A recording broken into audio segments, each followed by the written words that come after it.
જય માતાજી મિત્રો, આપણા બધાનું સ્વાગત છે આપણી ચેનલ મંત્રોની દુનિયા કલયુગમાં. મિત્રો, આજે આપણે વાત કરવાના છીએ ગોગ મહારાજની, એટલે કે નાગ દેવતાની. અત્યારના સમયમાં ગોગ મહારાજને આપણે સૌ કોઈ માનતા હોઈએ છીએ અને એમની પૂજા પણ કરતા હોઈએ છીએ, અને ગોગા મહારાજ એ આપણા કાર્ય પણ કરતા હોય છે મિત્રો. પરંતુ આજે હું તમને બે મંત્રો એવા આપવાના છું કે જો તમે પૂજા કરો છો ગોગા મહારાજની અને સાથે સાથે આ મંત્રનો જાપ પણ તમે કરો છો તો ગોગા મહારાજ તમારા પર ખૂબ જ પ્રસન્ન થતા હોય છે અને તમારા પર વિશેષ કૃપા કરી તમારા દરેક કાર્ય કરતા હોય છે મિત્રો. તો એના માટે આ વિડીયો ધ્યાનથી જોજો મિત્રો, અને પૂરો જોવા માટે મારી વિનંતી છે કે જેથી તમને સંપૂર્ણ માહિતી મળે મિત્રો. તો બહુ સમય નહીં લઈએ, આપણે આગળ વાત કરીએ મિત્રો. તો ગોગા મહારાજ એ પવિત્ર માનવામાં આવતા હોય છે, અને ગોગા મહારાજની તમે જો પૂજા કરતા હોય તો ખાસ વસ્તુનું ધ્યાન રાખવું મિત્રો કે માંસ મદિરાનો ત્યાગ કરવો. આ વસ્તુ એ ગોગા મહારાજને નથી ચાલતું હોતું, એટલે ખાસ ધ્યાન રાખવું મિત્રો. ગોગા મહારાજની પૂજા કરો છો તો માંસ મદિરાનો ત્યાગ કરવાનો, એ વસ્તુ તમારા ઘરમાં ક્યારેય પણ ચાલશે નહીં.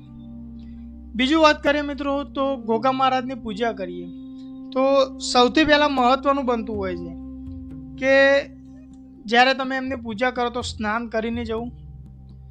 ત્યાર પછી મનની શુદ્ધિ એ ખૂબ જ મહત્વની બનતી હોય છે. મન તમારું શુદ્ધ અને પવિત્ર ભાવ રાખો, એ પછી મહારાજની પૂજા કરવાની હોય છે. તમે ઘીનો દીવો પ્રગટાવવાનો, જો એમનું મંદિર હોય તો મંદિરમાં પણ તમે જઈને કરી શકો છો, અથવા તો એમનું જો મંદિર ના હોય તો તમે તમારા ઘરમાં પણ એમનો દીવો કરી શકો છો. એમની મૂર્તિ અથવા તો પ્રતિમા લાવીને તમે કરી શકો છો. ગોગા મહારાજનો દીવો કર્યા પછી આપણે એમને દૂધ અને જલ, એટલે કે દૂધ અને પાણીનો ચડાવવાનો ભોગ રહેશે મિત્રો.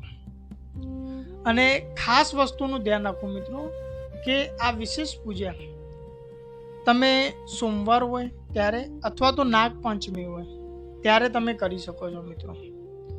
આ તમે જ્યારે મહારાજને પૂજા કરો એ સમયે તમારે એક મંત્ર બોલવાનો હોય છે કે હોમ નમો નાગદેવતાય નમઃ, હોમ નમો નાગદેવતાય નમઃ. આ મંત્રનો મિત્રો 108 વાર તમારે જાપ કરવાના છે. તમે મહારાજ સમક્ષ બેસી બે હાથ જોડીને આ મંત્રનો જાપ કરો છો તો મહારાજ ખૂબ જ પ્રસન્ન થતા હોય છે અને તમારા વિશેષ કાર્ય કરતા હોય છે મિત્રો. તમારા જીવનમાં જે સંકટ આવતો હોય છે એને દૂર કરતા હોય છે, અને આ મંત્રથી તમને એમને ખૂબ જ પ્રસન્ન કરી શકો છો મિત્રો. બીજું વસ્તુ વાત કરીએ તો આ મંત્ર એ સારો છે, કોઈ પણ સામાન્ય વ્યક્તિ આ વિશેષ મંત્રનો ઉપયોગ કરી શકે છે. એવું નથી કે સાધના માટે જ મંત્રનો ઉપયોગ થાય છે. તમે માની ભક્તિ કરતા હોય અથવા તો મહારાજની તમે ભક્તિ કરતા હોય તો કોઈ પણ મંત્ર, એમનો જે બીજ મંત્ર હોય છે એનો તમે જાપ કરી શકો છો. અને હા મિત્રો, આ મંત્ર જાપ કરતી વખતે જો તમે રુદ્રાક્ષની માળાનો ઉપયોગ કરો છો તો એ ખૂબ જ સારું માનવામાં આવતું હોય છે મિત્રો, અને ખૂબ જ ફળદાયી હોય છે.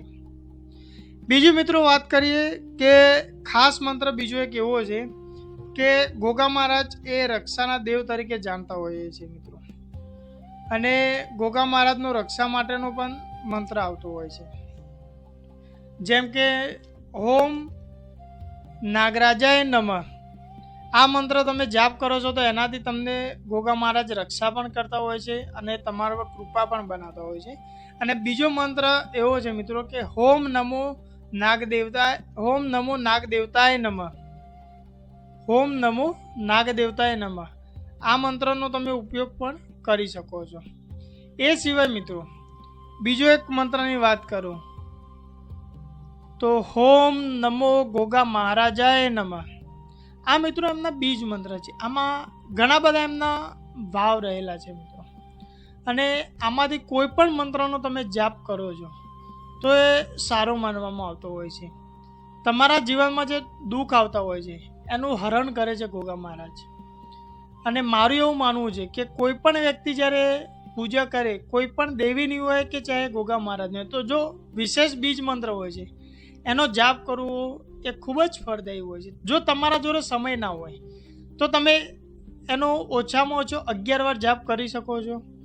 અને જો તમે આ મંત્રનો જાપ 108 વાર કરો છો તો એ ખૂબ જ ઉત્તમ માનવામાં આવતો હોય છે મિત્રો. અને મહારાજની તમારા પર વિશેષ કૃપા થતી હોય છે મિત્રો. તો આજના વિડીયોમાં બસ આટલું જ મિત્રો. મારી એક વિનંતી છે કે આ વિડીયોને બને એટલો વધુમાં વધુ શેર કરો અને વિડીયોને લાઈક કરી અને કોમેન્ટમાં જય ગોગા મહારાજ જરૂરથી લખજો, જેથી ગોગા મહારાજના વિશેષ આશીષ તમારા પર બનતા રહે મિત્રો. તો ફરી મળીએ મિત્રો નવી માહિતી સાથે આગળ. ત્યાં સુધી હું રજા લઈશ. જય માતાજી, હર હર મહાદેવ, જય કાલભૈરવ.